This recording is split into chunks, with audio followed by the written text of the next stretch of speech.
इस वक्त की एक बड़ी खबर आपको बता दें। जिस तरह से हमने आपको लगातार ये बता रहे हैं कि कैसे 20 सीटों पर लगातार वोटिंग चल रही है, लेकिन इस बीच पखांजूर से बड़ा अपडेट हमें मिल रहा है। पुलिस और नक्सलियों के बीच मुठभेड़ हो गई है। आधे घंटे तक ये मुठभेड़ चली है। चुनाव कराने बीएसएफ के जो जवान गए हुए थे उनके बीच मुठभेड़ हुई है। माड़, पखांजूर और उलिया जंगल में मुठभेड़ हुई है। खेत में काम कर रहे किसानों को गोली लगने की भी खबर मिल रही है। तो बांदे थाना के माड़ पखांजूर का यह मामला है। तो एक बड़ा अपडेट आपको पखांजूर से बता दें। चुनाव कराने गए बीएसएफ और बस्तर के फाइटर्स के साथ मुठभेड़ हुई है। माड़, पखांजूर और उलिया जंगल में मुठभेड़ हुई है। खेत में काम कर रहे किसान को गोली लगने की खबर मिल रही है। बांदे थाना के माड़ पखांजूर क्षेत्र का यह मामला बताया जा रहा है। तो एक बड़ा अपडेट, एक बड़ी खबर आपको बता दें। पखांजूर से पुलिस और नक्सलियों के बीच मुठभेड़ हुई है। नरेश मिश्रा इस वक्त हमारे साथ जुड़ चुके हैं फोन लाइन पर। नरेश, क्या अपडेट है, तफसील से बताएं। देखिए, ये क्योंकि जहां जहां पोलिंग होनी है उसके आसपास के इलाकों में लगातार गश्त और पेट्रोलिंग के लिए पार्टियां रवाना की गई थी और पिछले सप्ताह भर से पार्टियों की तैनाती यहाँ पर है। तो इसी दौरान इसी पार्टी से ये मुठभेड़ होने की जानकारी मिली है।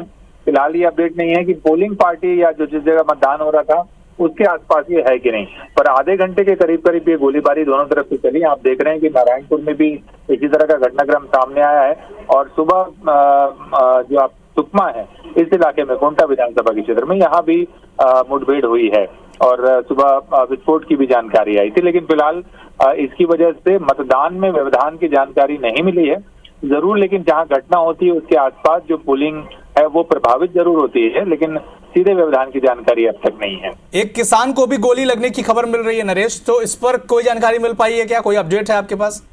जी देखिए, 3 लोगों के घायल होने की जानकारी है, लेकिन आधिकारिक अभी तक पुष्टि नहीं है जी। और जैसे ही पार्टियां यहाँ से मुठभेड़ के बाद बाहर निकलती हैं तो इस बात की तस्दीक हो पाएगी कि मौके पर क्या स्थिति है। आपसे ये भी समझना चाहेंगे नरेश, जहां पर ये घटना हुई है वहां से जो नजदीकी मतदान केंद्र है उसके बीच का डिस्टेंस कितना है? क्योंकि आप भी जैसा बता रहे हैं कि जहां पर भी इस तरह की घटना होती है आसपास मतदान प्रभावित होता है, तो नजदीकी मतदान केंद्र और घटना स्थल की दूरी कितनी है? ये अगर जानकारी अगर आपके पास हो तो साझा करें। जी, जो जानकारी मिल रही है अभी उसमें ये सूचना है कि करीब 5 किलोमीटर के आसपास जो पोलिंग स्टेशन है उसकी दूरी है।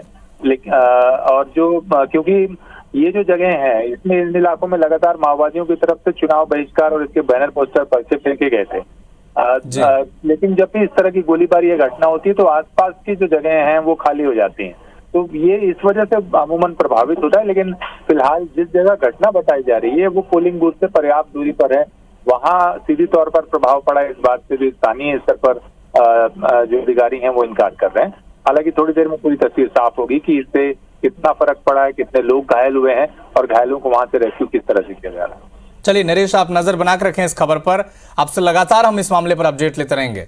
तो एक बड़ी खबर आपको पखांजूर से बता दें, पुलिस और नक्सलियों के बीच मुठभेड़ हो गई है। आधे घंटे तक ये मुठभेड़ चली है।